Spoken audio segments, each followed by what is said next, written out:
$1 trillion. I want to start right there because that number is just, well, it's honestly hard to even wrap your head around. It is. It sounds like a made-up figure from a movie.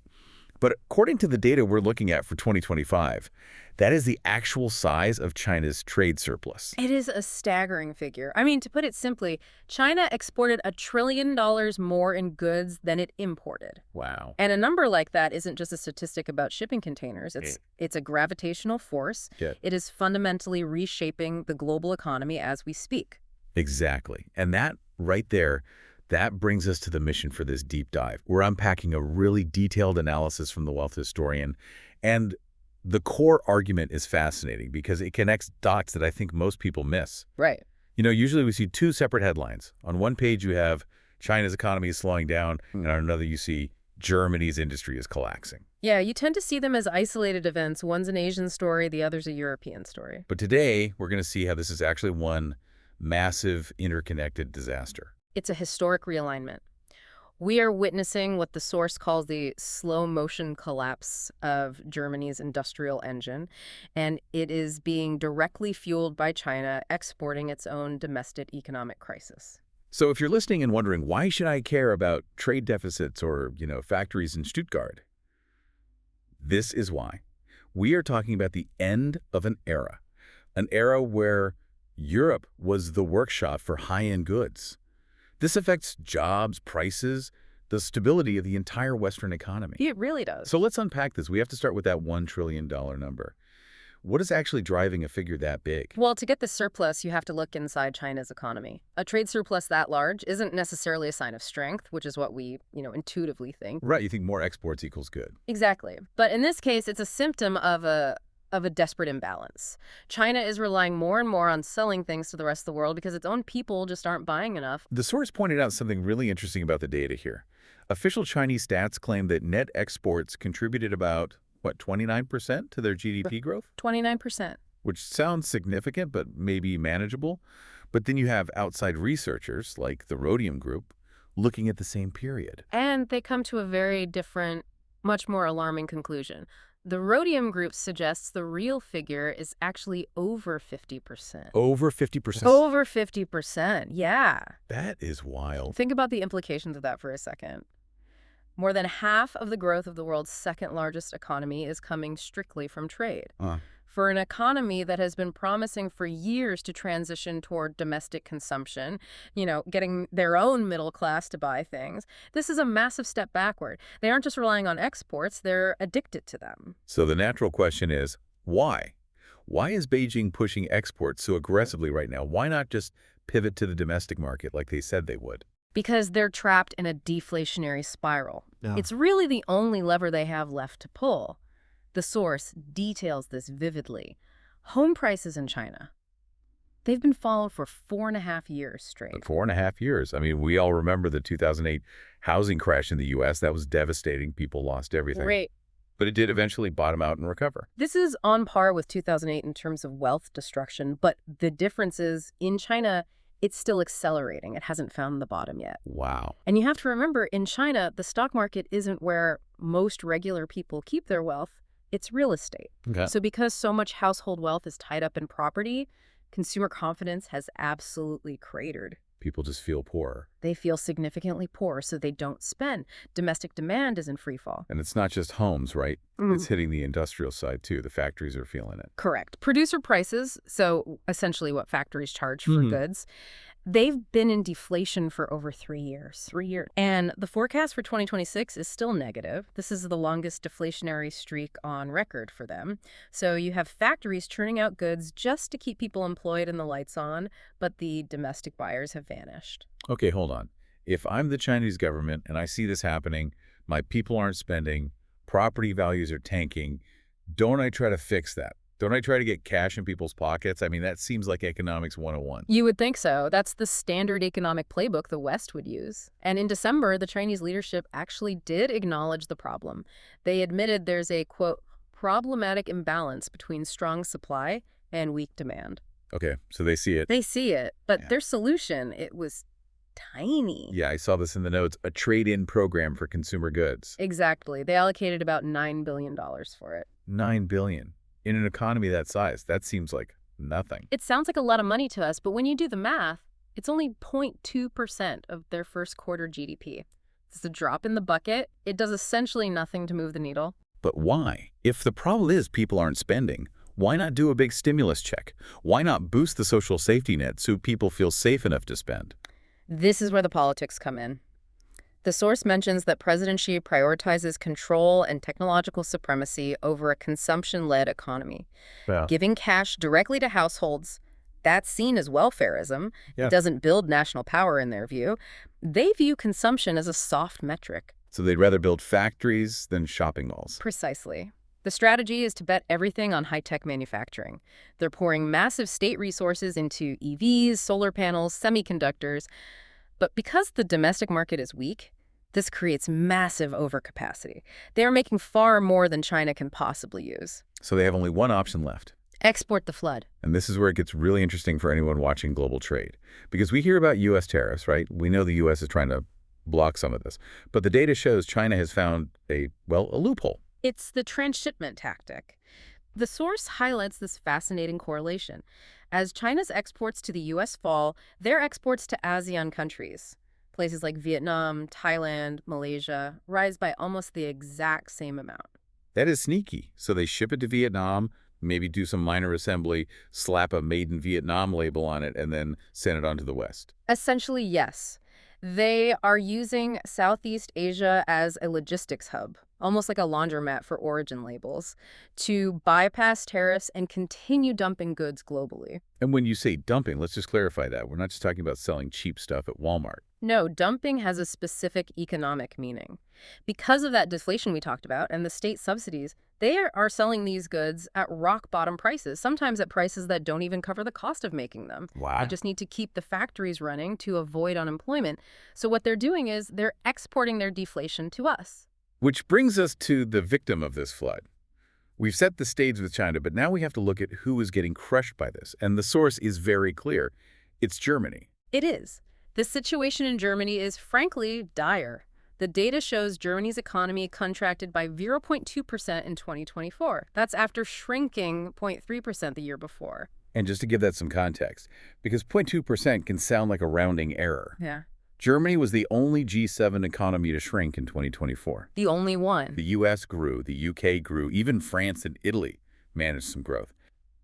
Germany stands alone in the red. It does. And the IFO Institute, one of Germany's most respected economic organizations, didn't mince words. They call this Germany's greatest crisis in post-war history. Wow. Post-war history. That is a heavy phrase. So that means worse than the 2008 crash, worse than the shock of reunification in the 90s. Yes. They are viewing this as a structural collapse, not just a bad business cycle. You see, a business cycle goes up and down. This is a foundational break. Okay. It's happening because of what the source calls a twin shock. Two things went wrong at the same time, and both roads lead back to China and the current geopolitical situation. Okay, so let's break down the twin shock. What's the first prong? The first is energy. We have to remember the German industrial miracle, the chemicals, the heavy manufacturing. It was all built on a foundation of cheap Russian gas. Right. That was the deal. German engineering plus cheap Russian energy equals global dominance. When Russia invaded Ukraine, that foundation just vanished overnight. And it's not just that it's a little more expensive. The force says energy costs in Germany are now double what they were pre-crisis. And critically, they are 3 to 4 times higher than in the United States. That's the killer comparison right there. Exactly. If you are a chemical company, energy isn't just a utility bill, it's a raw material. It's a huge part of your cost structure. You just cannot compete globally when your energy inputs are 300% or 400% higher than your competitors. Right. So that's the cost side shock number one. But then there's the second shock, which goes right back to what we were talking about with Beijing, the broken export model. This is the real game changer. For decades, the relationship was simple. It was symbiotic. Germany made the high-end machines, the luxury cars, the advanced chemicals, and China bought them. China was the customer. And a very, very good customer. They loved German cars. The best customer they had. German growth was basically pegged to Chinese growth. But that era is over. China has moved up the value chain. They don't need to buy German anymore because they figured out how to make it themselves. And in some cases, better. In many cases, especially with green tech, they're making it cheaper and better. The EV example really stood out to me here. You look at a company like BYD in China. Exactly. German automakers, Volkswagen, BMW, Mercedes, they dominated the internal combustion engine era, best engineering in the world. But China completely leapfrogged them on electric vehicles. BYD and others are producing cars that are technologically superior, and they are significantly cheaper. So not only is China not buying German cars anymore, But China is now flooding the global market, and Europe specifically, with these cheaper cars. So Germany lost its biggest customer and gained its fiercest competitor overnight. that's the pincer movement. You're squeezed by high energy costs at home and dumping prices from China abroad. You can't raise prices to cover your energy because China is just driving the market price into the ground. Precisely. And this isn't just hurting corporate balance sheets, this is hollowing out German society. The source mentioned household consumption in Germany is down 0.8%, and unemployment is starting to tick up 155,000 additional jobless people recently. It's hitting the streets. But what I found most alarming in the source material wasn't just the current numbers. It was the reaction of the big German companies. We are seeing massive capital flight. This is the giving up signal. It's when the captains of industry start looking for the lifeboats. It really feels that way. I mean, when your own companies stop investing in their home country, that's a flashing red warning light. The source highlights BASF, the chemical giant. This is a pillar of German industry. They are investing 10 billion euros in a new state-of-the-art factory. But where? Not in Germany. In China. That is the ultimate irony, isn't it? The country that's causing the competitive pressure is also where the investment is now going. It's survival logic. They're moving to where the market is and where the energy is cheaper. But it's not just them. You have Commerzbank, the second largest lender, facing a potential takeover by an Italian bank. Deutsche Bahn selling off its logistics arm. This is a dismantling of German corporate sovereignty. It is. Companies are looking at Germany's stagnant, high regulation, expensive energy and saying, we can't grow here. So, naturally you ask, where's the government in all this? Can't Berlin fix it? The source mentions a growth initiative, tax breaks, cutting red tape. Is that going to work? The short answer, according to this analysis, is no, and here's why. The government is treating this like a cyclical problem. Like a normal recession. Exactly, like you just need a little stimulus to jumpstart the engine. But this is structural. Right. A tax break doesn't fix the fact that your energy costs 4 times as much as in the U.S. It doesn't. The tax break doesn't make Chinese EVs more expensive. And the source points out a critical flaw in the German government spending. They're planning to run a deficit, yes, but a huge chunk of that money is going to pensions and social spending. So it's maintenance money, not investment money. Correct. It's not going into productive investment that would modernize the economy or build new energy infrastructure. You can't social spend your way out of a competitiveness crisis. That's a tough pill to swallow. And because Germany is the engine of Europe, if the engine stalls, the whole train stops. That's the broader context. The European Commission forecasts for 2026 are just dismal. France at 1.1% growth, Italy at 0.8%. Spain is doing a bit better, but only because of tourism. You can't run a continent solely on tourists. Without Germany pulling the weight, Europe is settling into long-term stagnation. The source used a term that I think is really important here. New equilibrium. This isn't a temporary dip. We are entering a new reality. Yes. We are moving to a world where China produces across the entire value chain. It used to be. China makes the cheap plastic toys. Germany makes the machines that make the toys.